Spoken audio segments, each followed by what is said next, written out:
कृष्णा, राधे राधे। सभी भक्तों को सादर प्रणाम। आप सभी भक्तों का दिन शुभ एवं मंगलमय हो। भगवान श्री कृष्ण की कृपा सदा सर्वदा आप सभी के जीवन पर बनी रहे। भक्तों, आज की इस वीडियो में आप रसपान करेंगे श्रीमद् भागवत महापुराण के 34वें अध्याय की कथा। श्रीमद् भागवत महापुराण के अष्टम स्कंद के अंतर्गत आप श्रवण करेंगे समुद्र मंथन का आरंभ और भगवान शंकर का विषपान करना, समुद्र से अमृत का प्रकट होना और भगवान का मोहिनी अवतार ग्रहण करना, मोहिनी रूप से भगवान के द्वारा अमृत बांटा जाना, देवासुर संग्राम, देवासुर संग्राम की समाप्ति। श्री सुखदेव जी कहते हैं, परीक्षित, देवता और असुरों ने नागराज वासुकी को यह वचन देकर कि समुद्र मंथन से प्राप्त होने वाले अमृत में तुम्हारा भी हिस्सा रहेगा, उन्हें भी सम्मिलित कर लिया। इसके बाद उन लोगों ने वासुकी नाग को नेति के समान मंदराचल में लपेटकर भली भांति उद्यत और बड़े उत्साह और आनंद से अमृत के लिए समुद्र मंथन प्रारंभ किया। उस समय पहले पहल अजित भगवान वासुकी के मुख की ओर लग गए, इसलिए देवता भी उधर ही आ जुटे। परंतु भगवान की यह चेष्टा दैत्य सेनापतियों को पसंद न आई। उन्होंने कहा कि पूंछ तो सांप का अशुभ अंग है, हम उसे नहीं पकड़ेंगे। हमने वेद शास्त्रों का विधि पूर्वक अध्ययन किया है, ऊंचे वंश में हमारा जन्म हुआ है और वीरता के बड़े बड़े काम हमने किए हैं, हम देवताओं से किस बात में कम है। यह कहकर वे लोग चुपचाप एक ओर खड़े हो गए। उनकी यह मनोवृत्ति देखकर भगवान ने मुस्कुराकर वासुकी का मुंह छोड़ दिया और देवताओं के साथ उन्होंने पूंछ पकड़ ली। इस प्रकार अपना अपना स्थान निश्चित करके देवता और असुर अमृत प्राप्ति के लिए पूरी तैयारी से समुद्र मंथन करने लगे। परीक्षित, जब समुद्र मंथन होने लगा तब बड़े बड़े बलवान देवता और असुरों के पकड़े रहने पर भी अपने भार की अधिकता और नीचे कोई आधार न होने के कारण मंदराचल समुद्र में डूबने लगा। इस प्रकार अत्यंत बलवान देव के द्वारा अपना सब किया कराया मिट्टी में मिलते देख उनका मन टूट गया, सबके मुंह पर उदासी छा गई। उस समय भगवान ने देखा कि यह तो विघ्नराज की करतूत है, इसलिए उन्होंने उसके निवारण का उपाय सोचकर अत्यंत विशाल एवं विचित्र कच्छप का रूप धारण किया और समुद्र के जल में प्रवेश करके मंदराचल को ऊपर उठा दिया। भगवान की शक्ति अनंत है, वे सत्य संकल्प है, उनके लिए यह कौन सी बड़ी बात थी। देवता और असुरों ने देखा कि मंदराचल तो ऊपर उठाया है, तब वे फिर से समुद्र मंथन के लिए उठ खड़े हुए। उस समय भगवान ने जम्बूद्वीप के समान 1,00,000 योजन फैली हुई अपनी पीठ पर मंदराचल को धारण कर रखा था। परीक्षित, जब बड़े बड़े देवता और असुरों ने अपने बाहुबल से मंदराचल को प्रेरित किया तब वह भगवान की पीठ पर घूमने लगा। अनंत शक्तिशाली आदि कच्छप भगवान को उस पर्वत का चक्कर लगाना ऐसा जान पड़ता था मानो उनकी कोई पीठ खुजला रहा हो। साथ ही समुद्र मंथन संपन्न करने के लिए भगवान ने असुरों में उनकी शक्ति और बल को बढ़ाते हुए असुर रूप से प्रवेश किया।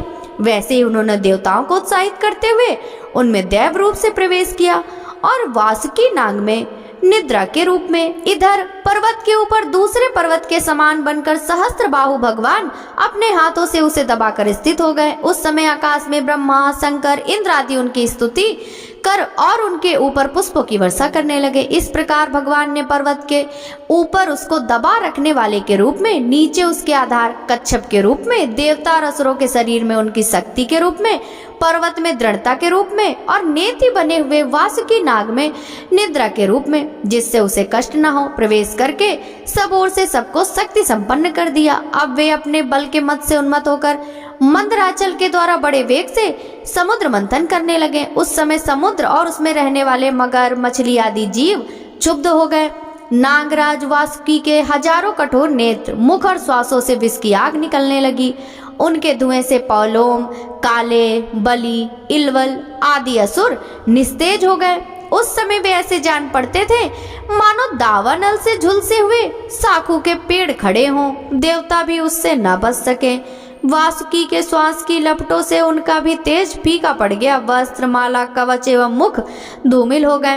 उनकी यह दशा देखकर भगवान की प्रेरणा से बादल देवताओं के ऊपर वर्षा करने लगे एवं वायु की समुद्र की तरंगों का स्पर्श करके शीतलता और सुगंधि का संचार करने लगी। इस प्रकार देवता और असुरों के समुद्र मंथन करने पर भी जब अमृत ना निकला, तब स्वयं अजित भगवान समुद्र मंथन करने लगे।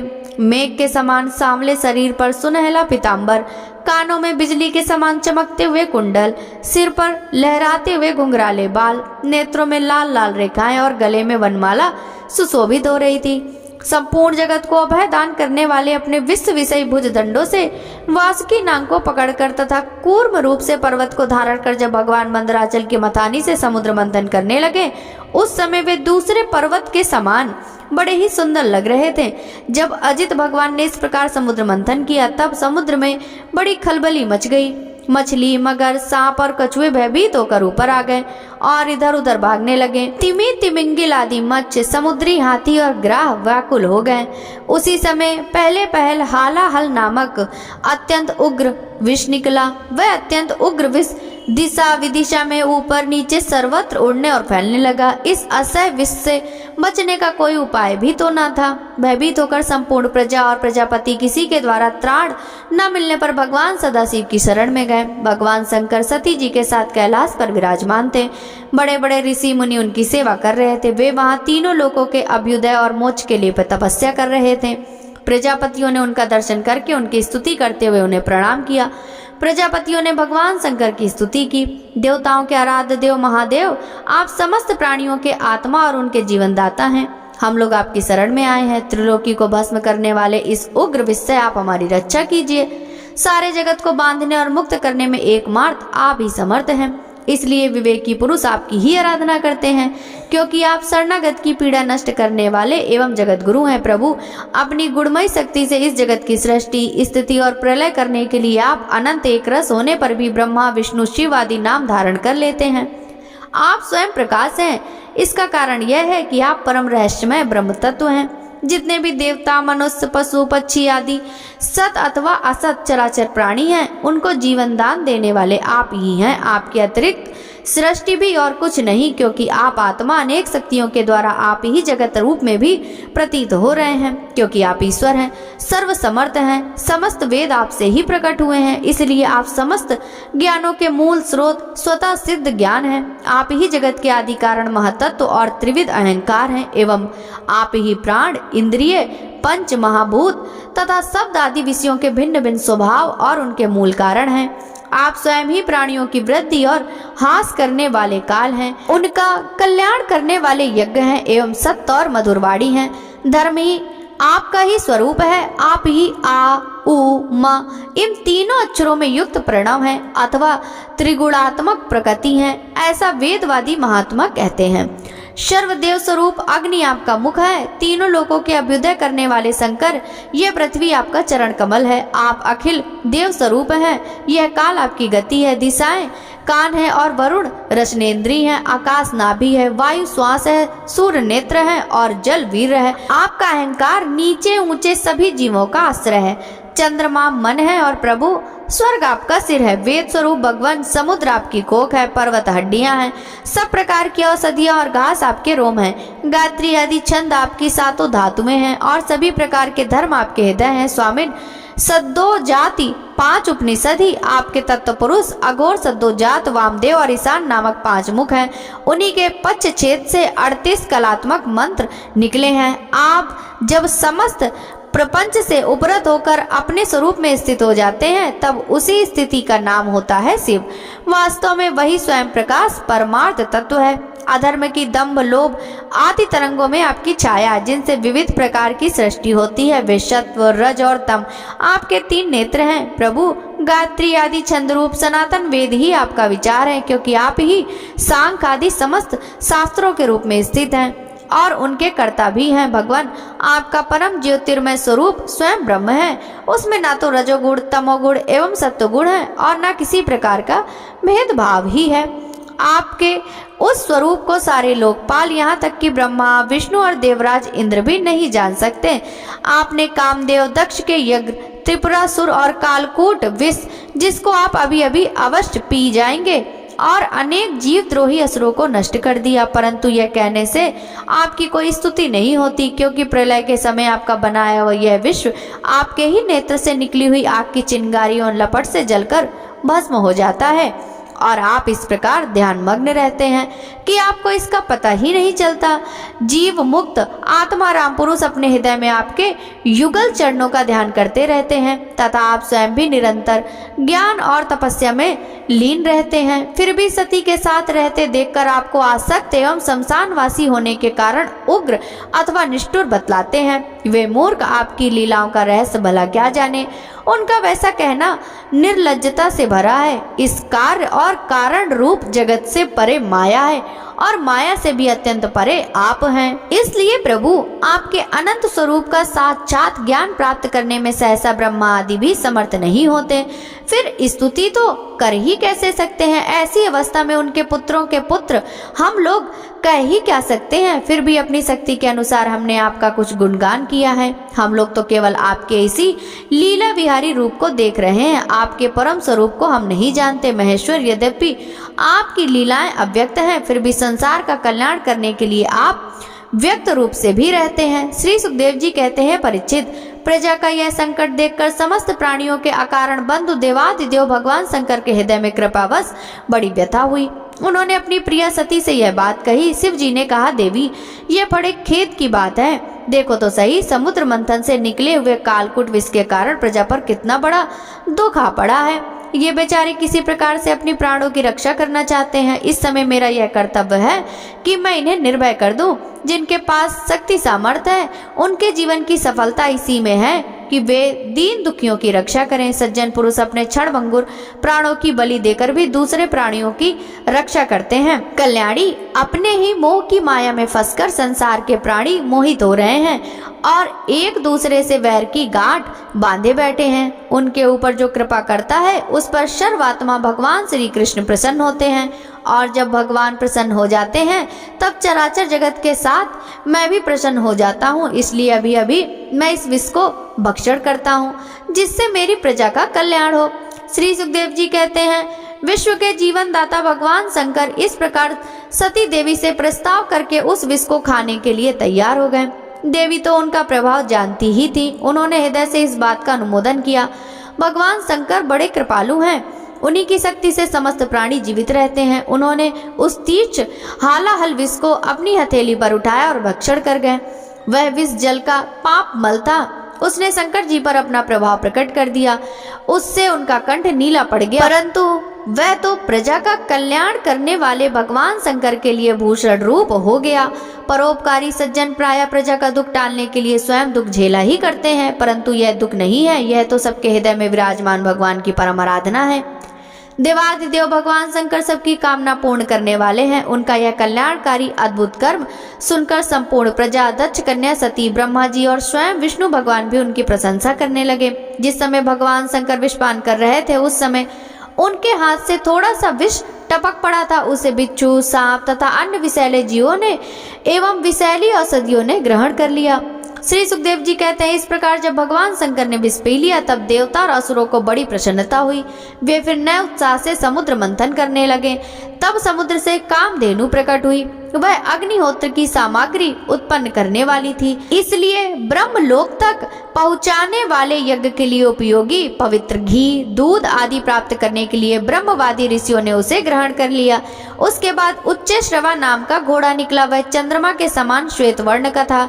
बलि ने उसे लेने की इच्छा प्रकट की। इंद्र ने उसे नहीं चाहा क्योंकि भगवान ने उसे पहले ही सिखा रखा था। तदंतर ऐरावत नाम का श्रेष्ठ हाथी निकला।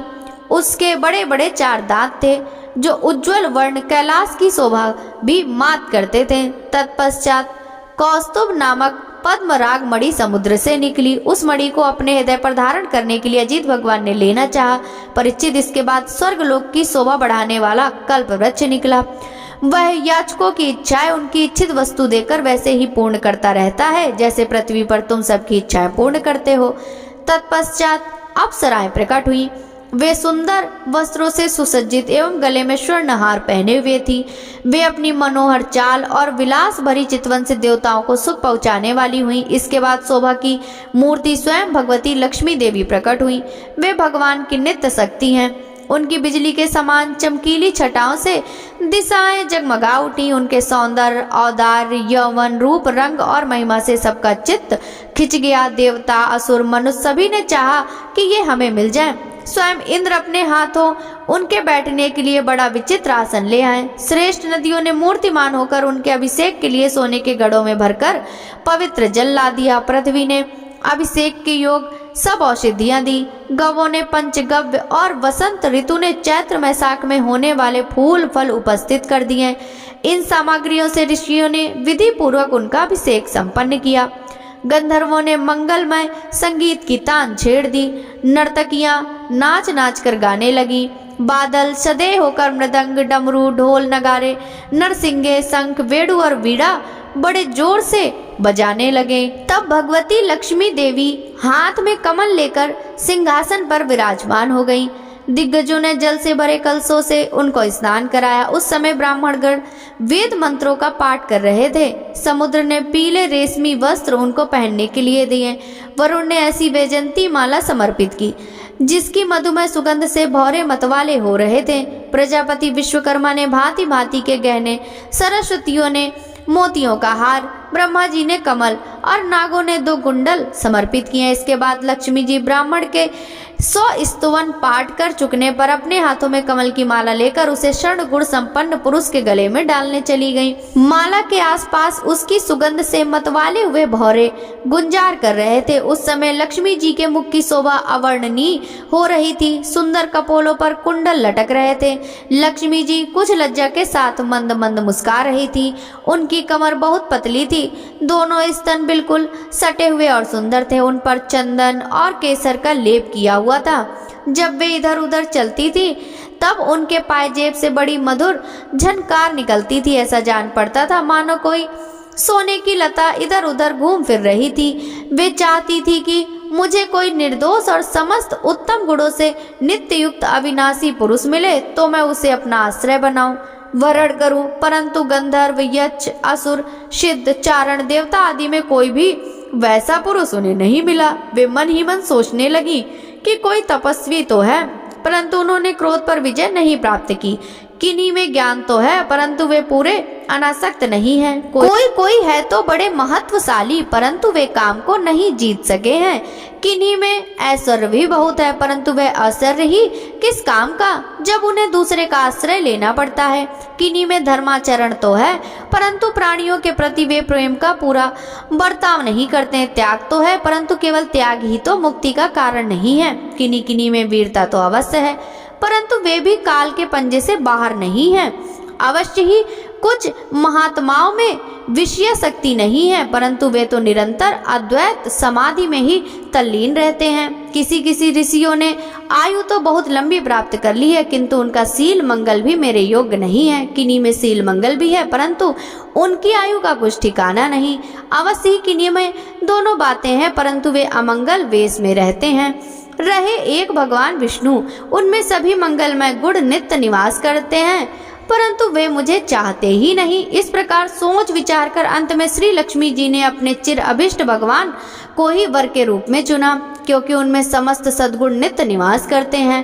प्राकृत गुण उनका स्पर्श नहीं कर सकते और अणिमा आदि समस्त गुण उनको चाहा करते हैं परंतु वे किसी की भी अपेक्षा नहीं रखते हैं। वास्तव में लक्ष्मी जी के एकमात्र आश्रय भगवान ही हैं। इसी से उन्होंने उन्हीं को वरण किया। लक्ष्मी जी ने भगवान के गले में वह नवीन कमलों की सुंदर माला पहना दी जिसके चारों ओर झुंड के झुंड मतवाले मधुकर गुंजार कर रहे थे। इसके बाद लज्जापूर्ण मुस्कान और प्रेम पूर्ण चितवन से अपने निवास स्थान उनके मच्छा स्थल को देखती हुई वो उनके पास ही खड़ी हो गई। जगत पिता भगवान ने जगत जननी समस्त संपत्तियों की अधिष्ठात्र देवता श्री लक्ष्मी जी को अपने वच्छा स्थल पर सर्वदा निवास करने का स्थान दे दिया। लक्ष्मी जी ने वहां विराजमान होकर अपनी करुणा बड़ी चितवन से तीनों लोकपति और अपनी प्यारी प्रजा की अभिवृद्धि की। उस समय शंख, तुरही, मृदंग आदि बजने लगे। गंधर्व अप्सराओं के साथ नाचने गाने लगे। इससे बड़ा भारी शब्द होने लगा। ब्रह्मा, रुद्र, अंगिरा आदि सब प्रजापति पुष्प वर्षा करते हुए भगवान के गुण स्वरूप और लीला आदि के यथार्थ वर्णन करने वाले मंत्रों से उनकी स्तुति करने लगे। देवता, प्रजापति और प्रजा सभी लक्ष्मी जी की कृपा दृष्टि से शील आदि उत्तम गुणों से संपन्न होकर बहुत सुखी हो गए। परीक्षित, इधर जब लक्ष्मी जी ने दैत्य और दानों की उपेक्षा कर दी तब वे लोग निर्मल, उद्योग रहित, निर्लज्ज और लोभी हो गए। इसके बाद समुद्र मंथन करने पर कमल नयनी कन्या के रूप में वारुणी देवी प्रकट हुई। भगवान की अनुमति से दैत्यों ने उसे पी लिया। तदंतर महाराज, देवता और असुरों ने अमृत की इच्छा से जब और भी समुद्र मंथन किया तब उसमें से एक अत्यंत अलौकिक पुरुष प्रकट हुआ। उसकी भुजाएं लंबी एवं मोटी थीं, उसका गला शंख के समान उतार चढ़ाव वाला था और आंखों में लालिमा थी। शरीर का रंग बड़ा सुंदर सांवला सांवला था। गले में माला, अंग अंग सब प्रकार के आभूषणों से सुसज्जित, शरीर पर पीताम्बर, कानों में चमकीले मणियों के कुंडल, चौड़ी छाती, तरुण अवस्था, सिंह के समान पराक्रम, अनुपम सौंदर्य, चिकने और घुंघराले बाल लहराते हुए उस पुरुष की छवि बड़ी अनोखी थी। उसके हाथों में कंगन और अमृत से भरा हुआ कलश था। वह साक्षात विष्णु भगवान के अंशांश अवतार थे। वे ही आयुर्वेद के प्रवर्तक और यज्ञ भोक्ता धन्वंतरी के नाम से सुप्रसिद्ध हुए। जब दैत्यों की दृष्टि उन पर तथा उनके हाथ में अमृत से भरे हुए कलश पर पड़ी तब उन्होंने शीघ्रता से बलात् उस अमृत के कलश को छीन लिया। वे तो पहले से ही इस ताक में थे कि किसी तरह समुद्र मंथन से निकली हुई सभी वस्तुएं हमें मिल जाए। जब असुर उस अमृत से भरे कलश को छीन ले गए तब देवताओं का मन विषाद से भर गया। अब वे भगवान की शरण में आए। उनकी दीन दशा देखकर भक्त वांछा कल्पतरु भगवान ने कहा, देवताओं तुम लोग खेद मत करो, मैं अपनी माया से उनमें आपस की फूट डालकर अभी तुम्हारा काम बना देता हूँ। परीक्षित, अमृत लोलुप दैत्यों में उसके लिए आपस में झगड़ा खड़ा हो गया। सभी कहने लगे, पहले मैं पीऊंगा, पहले मैं, तुम नहीं, तुम नहीं। उनमें जो दुर्बल थे वे उन बलवान दैत्यों का विरोध करने लगे। जिन्होंने कलश छीनकर अपने हाथ में कर लिया था वे ईर्ष्यावश धर्म की दुहाई देकर उनको रोकने और बार बार कहने लगे, भाई देवताओं ने भी हमारे बराबर ही परिश्रम किया, उनको भी यज्ञ भाग के समान इसका भाग मिलना ही चाहिए, यही सनातन धर्म है। इस प्रकार इधर दैत्यों में तू मैं हो रही थी और उधर सभी उपाय जानने वालों के स्वामी चतुर शिरोमणि भगवान ने अत्यंत अद्भुत और अवर्णनीय स्त्री का रूप धारण किया। शरीर का रंग नील कमल के समान श्याम एवं देखने योग्य था। अंग प्रत्यंग बड़े ही आकर्षक थे।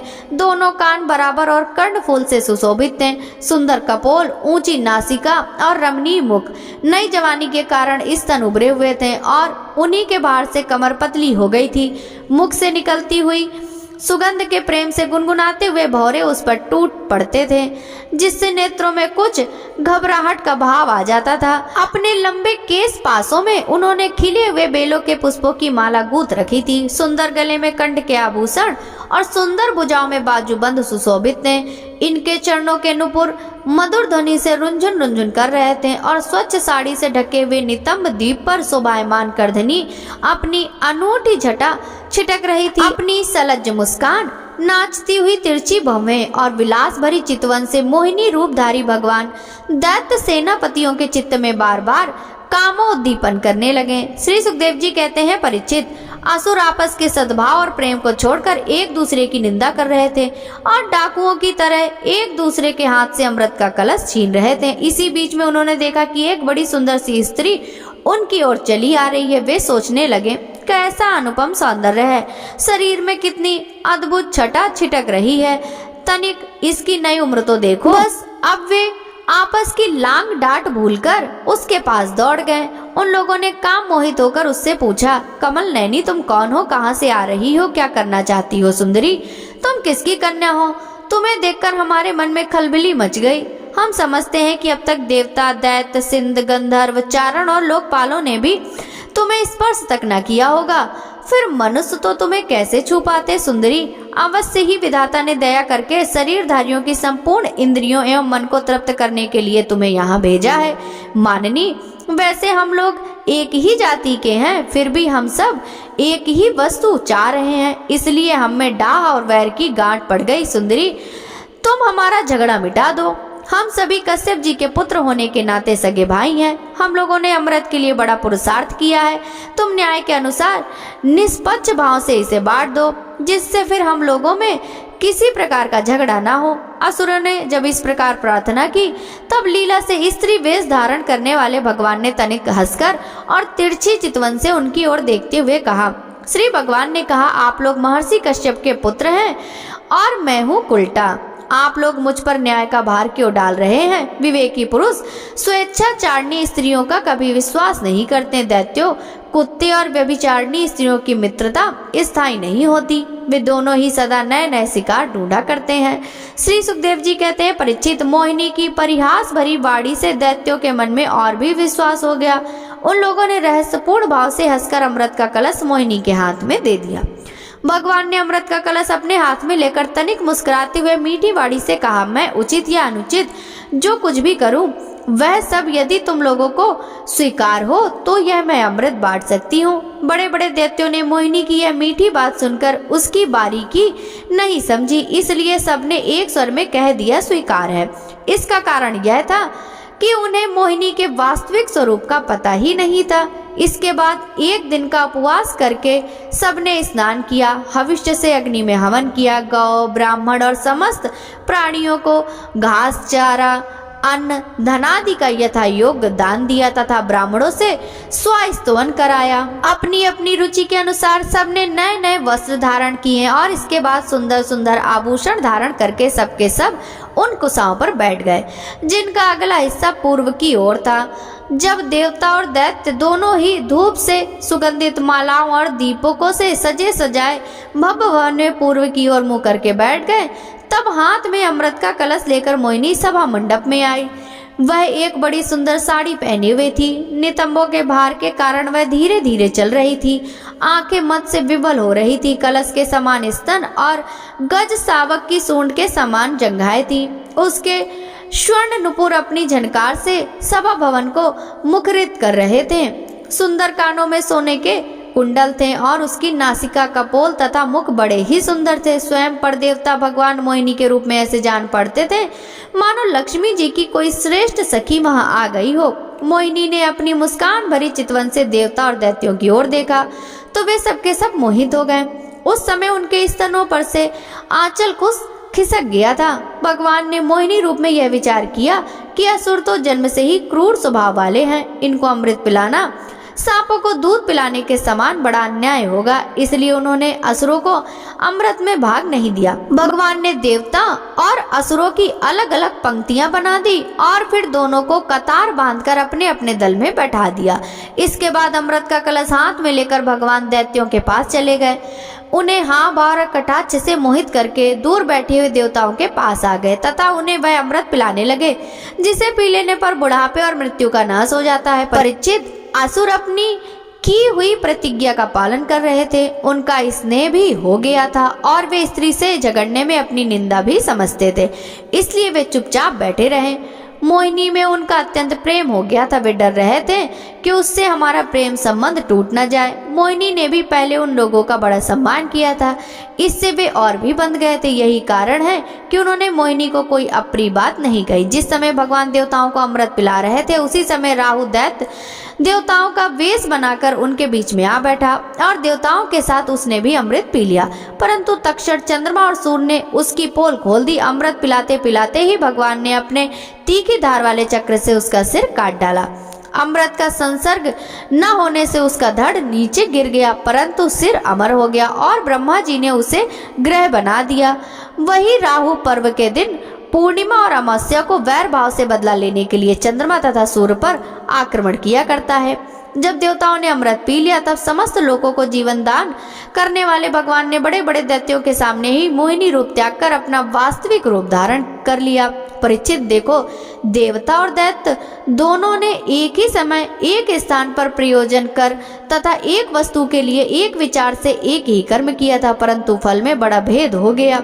उनमें से देवताओं ने बड़ी सुगमता से अपने परिश्रम का फल यानी अमृत प्राप्त कर लिया, क्योंकि उन्होंने भगवान के चरण कमलों की रज का आश्रय लिया था। परंतु उससे विमुख होने के कारण परिश्रम करने पर भी असुरगण अमृत से वंचित ही रहे। मनुष्य अपने प्राण, धन, कर्म, मन और वाणी आदि से शरीर एवं पुत्र आदि के लिए जो कुछ करता है वह व्यर्थ ही होता है, क्योंकि उसके मूल में भेद बुद्धि बनी रहती है। परंतु उन्हीं प्राण आदि वस्तुओं के द्वारा भगवान के लिए जो कुछ किया जाता है वह सब भेदभाव से रहित होने के कारण अपने शरीर, पुत्र और समस्त संसार के लिए सफल हो जाता है।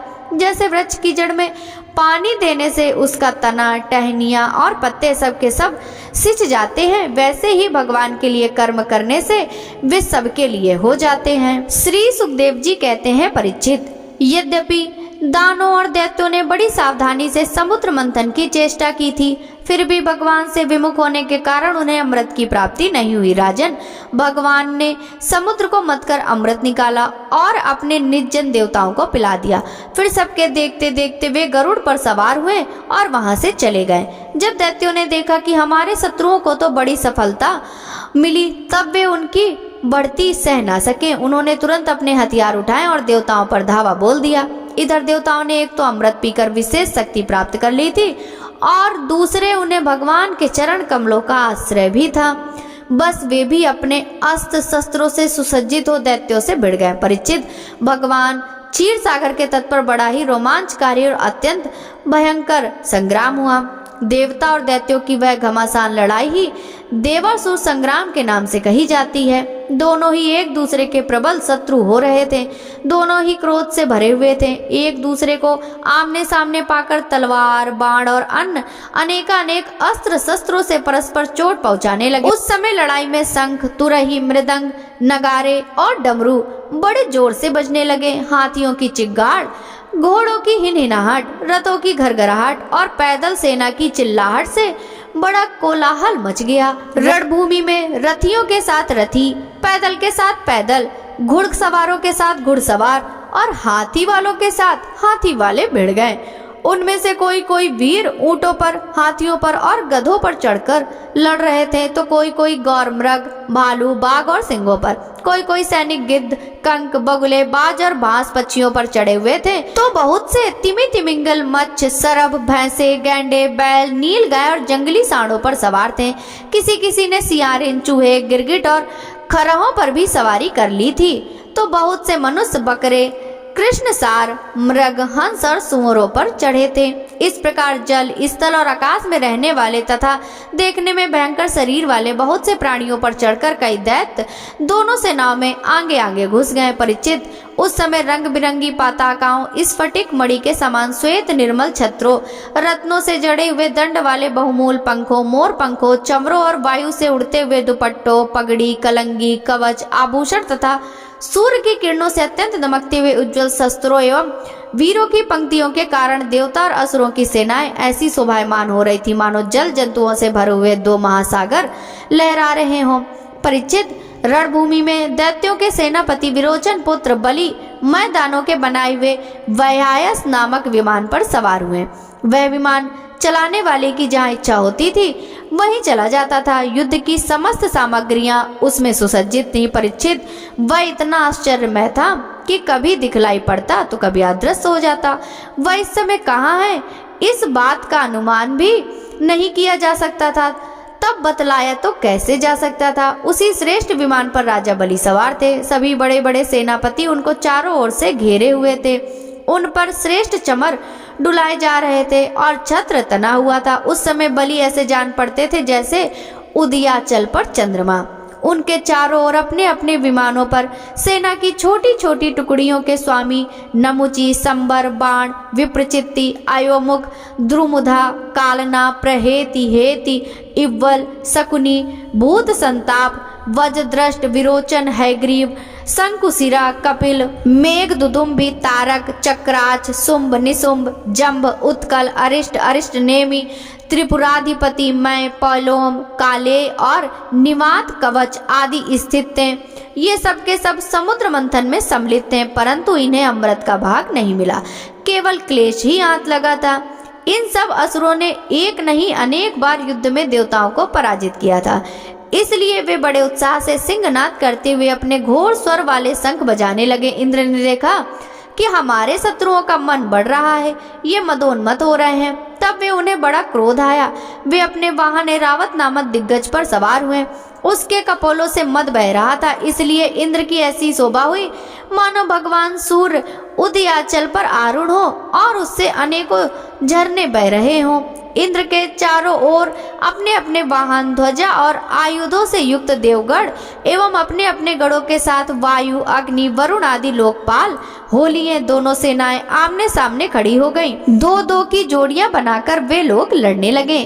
कोई आगे बढ़ रहा था तो कोई नाम लेकर ललकार रहा था, कोई कोई मर्म भेदी वचनों के द्वारा अपने प्रतिद्वंदी को धिक्कार रहा था। बलि इंद्र से, स्वामी कार्तिक तारकासुर से, वरुण हेती से और मित्र प्रहेति से भिड़ गए।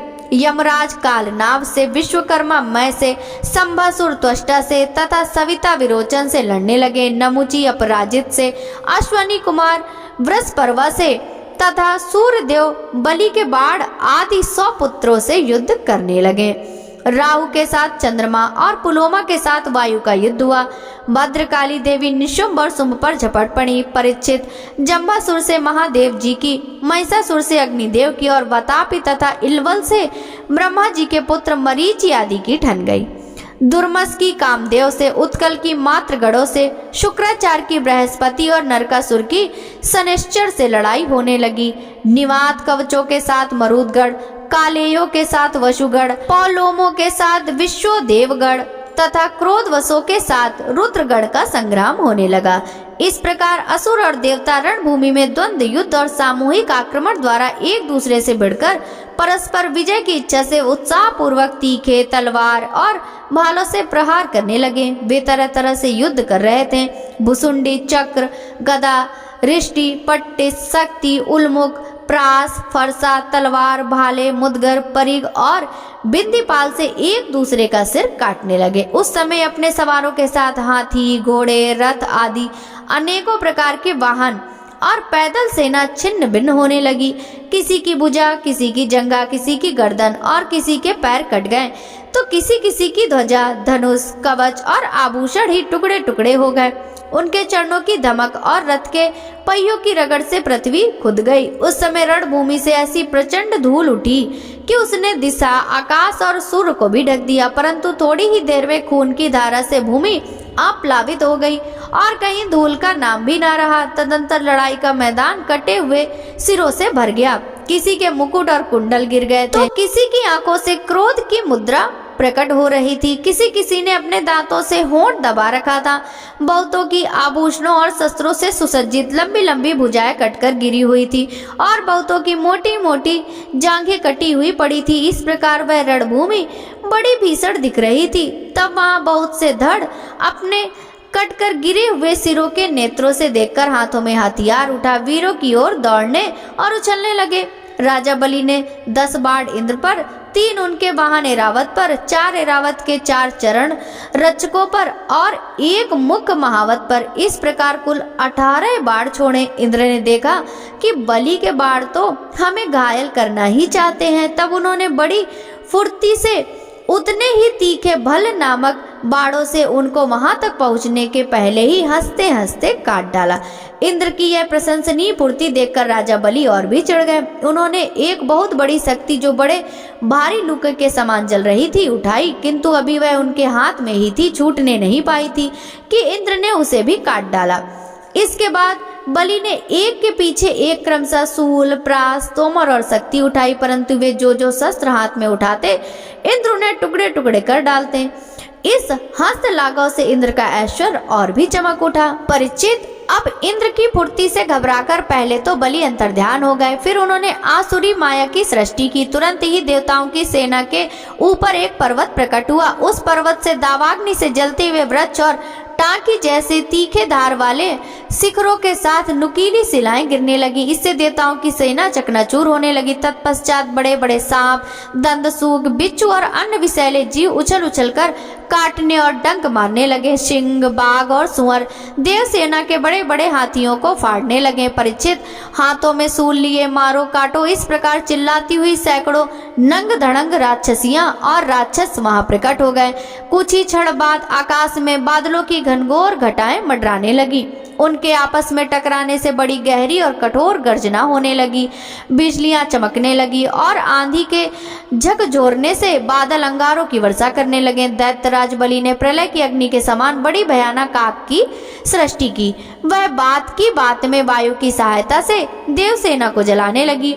थोड़ी ही देर में ऐसा जान पड़ा कि प्रबल आंधी के थपेड़ों से समुद्र में बड़ी बड़ी लहरें और भयानक भंवर उठ रहे हैं और वह अपनी मर्यादा छोड़कर चारों ओर से देवसेना को घेरता हुआ उमड़ा आ रहा है। इस प्रकार जब उन भयानक असुरों ने बहुत बड़ी माया की सृष्टि की और स्वयं अपनी माया के प्रभाव से छिप रहे न दिखने के कारण उन पर प्रहार भी नहीं किया जा सकता था, तब देवताओं के सैनिक बहुत दुखी हो गए। परीक्षित, इंद्र आदि देवताओं ने उनकी माया का प्रतिकार करने के लिए बहुत कुछ सोचा विचारा, परंतु उन्हें कुछ न सूझा।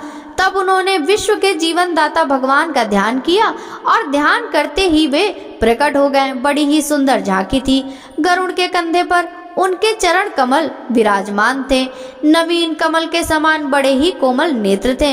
पीतांबर धारण किए हुए थे। 8 भुजाओं में 8 आयुध, गले में कौस्तुभ मणि, मस्तक पर अमूल्य मुकुट एवं कानों में कुंडल झलमला रहे थे। देवताओं ने अपने नेत्रों से भगवान की इस छवि का दर्शन किया। परम पुरुष परमात्मा के प्रकट होते ही उनके प्रभाव से असुरों की वह कपट भरी माया विलीन हो गई। ठीक वैसे ही जैसे जग जाने पर स्वप्न की वस्तुओं का पता नहीं चलता, ठीक ही है। भगवान की स्मृति समस्त विपत्तियों से मुक्त कर देती है। इसके बाद काल नेमी दैत्य ने देखा कि लड़ाई के मैदान में गरुड़ वाहन भगवान आ गए हैं। तब उसने अपने सिंह पर बैठे ही बैठे बड़े वेग से उनके ऊपर एक त्रिशूल चलाया। वह गरुड़ के सिर पर लगने ही वाला था कि खेल खेल में भगवान ने उसे पकड़ लिया और उसी त्रिशूल से उसके चलाने वाले काल नेमी दैत्य तथा उसके वाहन को मार डाला। माली और सुमाली 2 दैत्य बड़े बलवान थे। भगवान ने युद्ध में अपने चक्र से उनके सिर भी काट डाले और वे निर्जीव होकर गिर पड़े। तदंतर माल्यवान ने अपनी प्रचंड गदा से गरुड़ पर बड़े वेग के साथ प्रहार किया, परंतु गर्जना करते हुए माल्यवान के प्रहार करते न करते ही भगवान ने चक्र से उसके सिर को भी धड़ से अलग कर दिया। श्री सुखदेव जी कहते हैं, परीक्षित, परम पुरुष भगवान की अहेतुकी कृपा से देवताओं की घबराहट जाती रही। उनमें नवीन उत्साह का संचार हो गया। पहले इंद्र, वायु आदि देवगण रणभूमि में जिन जिन दैत्यों ने आहत हुए थे उनके ऊपर अब वे पूरी शक्ति से प्रहार करने लगे। परम ऐश्वर्यशाली इंद्र ने बलि से लड़ते लड़ते जब उन पर क्रोध करके वज्र उठाया तब सारी प्रजा में हाहाकार मच गया। बलि अस्त्र शस्त्र से सुसज्जित होकर बड़े उत्साह से युद्ध भूमि में बड़ी निर्भयता से डटकर विचर रहे थे। उनको अपने सामने देखकर हाथ में वज्र लिए हुए इंद्र ने उनका तिरस्कार करके कहा, मूर्ख, जैसे नट बच्चों की आंखें बांधकर अपने जादू से उनका धन ऐंठ लेता है, वैसे ही तू माया की चालों से हम पर विजय प्राप्त करना चाहता है। तुझे पता नहीं कि हम लोग माया के स्वामी हैं, वह हमारा कुछ नहीं बिगाड़ सकती। जो मूर्ख माया के द्वारा स्वर्ग पर अधिकार करना चाहते हैं और उसको लांघकर ऊपर के लोकों में भी थाक जमाना चाहते हैं, उन लुटेरे मूर्खों को मैं उनके पहले स्थान में नीचे ही पटक देता हूँ। ना समझ, तूने माया की बड़ी बड़ी चालें चली हैं। देख, आज मैं अपने 100 धार वाले वज्र से तेरा सिर धड़ से अलग किए देता हूँ। तू अपने भाई बंधुओं के साथ जो कुछ कर सकता हो करके देख ले। बलि ने कहा, इंद्र, जो लोग काल शक्ति की प्रेरणा से अपने कर्म के अनुसार युद्ध करते हैं उन्हें जीत या हार, यश या अपयश अथवा मृत्यु मिलती ही है। इसी से ज्ञानी जन इस जगत को काल के अधीन समझकर ना तो विजय होने पर हर्ष से फूल उठते हैं और ना तो अपकीर्ति, हार अथवा मृत्यु के शोक से ही वशीभूत होते हैं। तुम लोग इस तत्व से अनभिज्ञ हो। तुम लोग अपने को जय पराजय आदि का कारण कर्ता मानते हो, इसलिए महात्माओं की दृष्टि से तुम सोचनीय हो। हम तुम्हारे मम स्पर्शी वचनों को स्वीकार ही नहीं करते, फिर हमें दुख क्यों होने लगा। श्री सुखदेव जी कहते हैं, वीर बलि ने इंद्र को इस प्रकार फटकारा।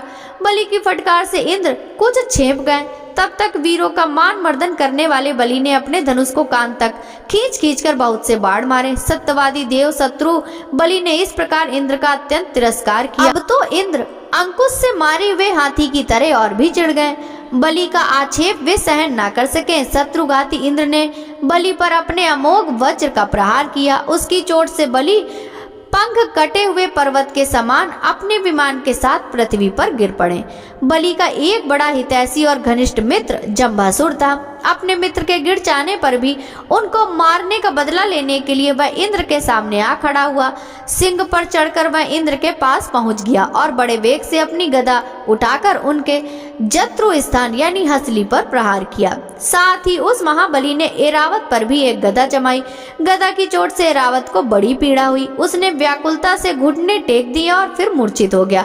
उसी समय इंद्र का सारथी मातली 1000 घोड़ों से जुता हुआ रथ ले आया और शक्तिशाली इंद्र ऐरावत को छोड़कर तुरंत रथ पर सवार हो गए। दानव श्रेष्ठ जंब ने रणभूमि में मातली के इस काम की बड़ी प्रशंसा की और मुस्कुराकर चमकता हुआ त्रिशूल उसके ऊपर चलाया। मातली ने धैर्य के साथ इस असह्य पीड़ा को सह लिया। तब इंद्र ने क्रोधित होकर अपने वज्र से जंब का सिर काट डाला।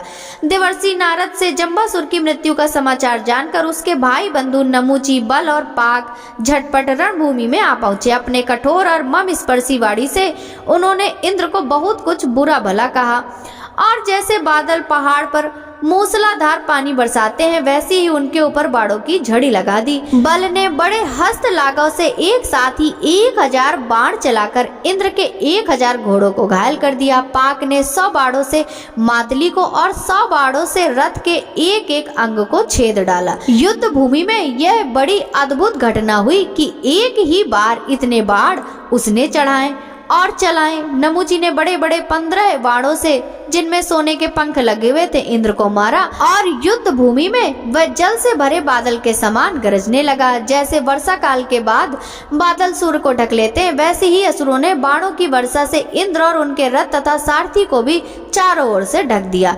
इंद्र को न देखकर देवता और उनके अनुचर अत्यंत विवल होकर रोने चिल्लाने लगे। एक तो शत्रुओं ने उन्हें हरा दिया था और दूसरे अब उनका कोई सेनापति भी नहीं रह गया था। उस समय देवताओं की ठीक वैसी ही अवस्था हो रही थी जैसे बीच समुद्र में नाव टूट जाने पर व्यापारियों की होती है। परंतु थोड़ी ही देर में शत्रुओं के बनाए हुए बाड़ों के पिंजड़े से घोड़े, रथ, ध्वजा और सारथी के साथ इंद्र निकल आए। जैसे प्रातः काल सूर्य अपनी किरणों से दिशा, आकाश और पृथ्वी को चमका देते हैं वैसे ही इंद्र के तेज से सबके सब जगमगा उठे। वज्रधारी इंद्र ने देखा कि शत्रुओं ने रणभूमि में हमारी सेना को रौंद डाला है। तब उन्होंने बड़े क्रोध से शत्रु को मार डालने के लिए वज्र से आक्रमण किया। परीक्षित, उस 8 धार वाले पैने वज्र से उन दैत्यों के भाई बंधुओं को भी भयभीत करते हुए उन्होंने बल और पाक के सिर काट लिए। परीक्षित, अपने भाइयों को मरा हुआ देख नमूची को बड़ा शोक हुआ। वह क्रोध के कारण आपे से बाहर होकर इंद्र को मारने के लिए जी जान से प्रयास करने लगा। इंद्र, अब तुम बच नहीं सकते। इस प्रकार ललकारते हुए एक त्रिशूल उठाकर वह इंद्र पर टूट पड़ा। वह त्रिशूल फौलाद का बना हुआ था, सोने के आभूषणों से विभूषित था और उसमें घंटे लगे हुए थे। नमूची ने क्रोध के मारे सिंह के समान गरजकर इंद्र पर वह त्रिशूल चला दिया। परीक्षित, इंद्र ने देखा कि त्रिशूल बड़े वेग से मेरी ओर आ रहा है। उन्होंने अपने बाड़ों से आकाश में ही उसके 1000 टुकड़े कर दिए और इसके बाद देवराज इंद्र ने बड़े क्रोध से उसका सिर काट लेने के लिए उसकी गर्दन पर वज्र मारा। यद्यपि इंद्र ने बड़े वेग से वह वज्र चलाया था परंतु उस यशस्वी वज्र के उसके चमड़े पर खरोच तक नहीं आई। यह बड़ी आश्चर्यजनक घटना हुई कि जिस वज्र ने महाबली वृत्तासुर का शरीर टुकड़े टुकड़े कर डाला था, नमूची के गले की त्वचा ने उसका तिरस्कार कर दिया। जब वज्र नमूची का कुछ न बिगाड़ सका तब इंद्र उससे डर गए। वे सोचने लगे कि दयायोग से संसार भय को संशय में डालने वाली यह कैसी घटना हो गई। पहले युग में जब ये पर्वत पाखों से उड़ते थे और घूमते फिरते भार के कारण पृथ्वी पर गिर पड़ते थे, तब प्रजा का विनाश होते देखकर इसी वजह से मैंने उन पहाड़ों की पाखें काट डाली थी। त्वष्टा की तपस्या का सार ही वृत्तासुर के रूप में प्रकट हुआ था, उसे भी मैंने इसी वज्र के द्वारा काट डाला था। और भी अनेकों दैत्य जो बहुत बलवान थे और किसी अस्त्र शस्त्र से जिनके चमड़े को भी चोट नहीं पहुंचाई जा सकती थी, इसी वज्र से मैंने मृत्यु के घाट उतार दिए थे। वही मेरा वज्र मेरे प्रहार करने भर भी इस तुच्छ असुर को न मार सका। अतः अब मैं इसे अंगीकार नहीं कर सकता। यह ब्रह्म तेज से बना है तो क्या हुआ, अब तो निकम्मा हो चुका है। इस प्रकार इंद्र विषाद करने लगे। उसी समय आकाशवाणी हुई, यह दानव न तो सूखी वस्तु से मर सकता है न गीली से। इसे मैं वर दे चुका हूँ कि सूखी या गीली वस्तु से तुम्हारी मृत्यु न होगी। इसलिए इंद्र, इस शत्रु को मारने के लिए अब तुम कोई दूसरा उपाय सोचो। उस आकाशवाणी को सुनकर देवराज इंद्र बड़ी एकाग्रता से विचार करने लगे। सोचते सोचते उन्हें सूझ गया कि समुद्र का फेन तो सूख गया भी है, गीला भी, इसलिए न उसे सूखा कह सकते हैं न गीला। अतः इंद्र ने उस न सूखे और न गीले समुद्र फेन से नमुची का सिर काट डाला। उस समय बड़े बड़े ऋषि मुनि भगवान इंद्र पर पुष्पों की वर्षा और उनकी स्तुति करने लगे। गंधर्व शिरोमणि विश्वावसु तथा परावसु गान करने लगे। देवताओं की दुदुम्बियां बजने लगी और नर्तकियां आनंद से नाचने लगी। इसी प्रकार वायु, अग्नि, वरुण आदि दूसरे देवताओं ने भी अपने अस्त्र शस्त्रों से विपक्षियों को वैसे ही मार गिराया जैसे सिंह हरिणी को मार डालते हैं। परिचित, इधर ब्रह्मा जी ने देखा कि दानवों का तो सर्वथा नाश हुआ जा रहा है। तब उन्होंने देवर्षि नारद को देवताओं के पास भेजा और नारद जी ने वहां जाकर देवताओं को लड़ने से रोक दिया। नारद जी ने कहा, देवताओं, भगवान की भुजाओं की छत्र छाया में रहकर आप लोगों ने अमृत प्राप्त कर लिया है और लक्ष्मी जी ने भी अपनी कृपा कोर से आपकी अभिवृद्धि की है, इसलिए आप लोग अब लड़ाई बंद कर दें। श्री सुखदेव जी कहते हैं, देवताओं ने देवर्षि नारद की बात मानकर अपने क्रोध के वेग को शांत कर लिया और फिर वे सब के सब अपने लोक स्वर्ग को चले गए। उस समय देवताओं के अनुचर उनके यश का गान कर रहे थे। युद्ध में बचे हुए दैत्यों ने देवर्षि नारद की सम्मति से वज्र की चोट से मरे हुए बलि को लेकर अस्ताचल की यात्रा की। वहां शुक्राचार्य ने अपनी संजीवनी विद्या से उन असुरों को जीवित कर दिया जिनके गर्दन आदि अंग कटे नहीं थे, बच रहे थे। शुक्राचार्य के स्पर्श करते ही बलि के इंद्रियों में चेतना और मन में स्मरण शक्ति आ गई। बलि यह बात समझते थे कि संसार में जीवन, मृत्यु, जय, पराजय आदि उलटफेर होते ही रहते हैं, इसलिए पराजित होने पर भी उन्हें किसी प्रकार का खेद नहीं हुआ। प्रेम से बोलिए श्री हरि विष्णु भगवान की जय। भक्तों, श्रीमद् भागवत महापुराण का यह अध्याय समाप्त हुआ। कथा पसंद आई हो तो वीडियो को लाइक करके भक्तों के साथ जरूर शेयर कीजिएगा। आपसे मिलते हैं श्रीमद् भागवत महापुराण के 8वें स्कंद के अंतर्गत आगे की कथाओं के साथ। तब तक सभी भक्तों को हरे कृष्णा, राधे राधे।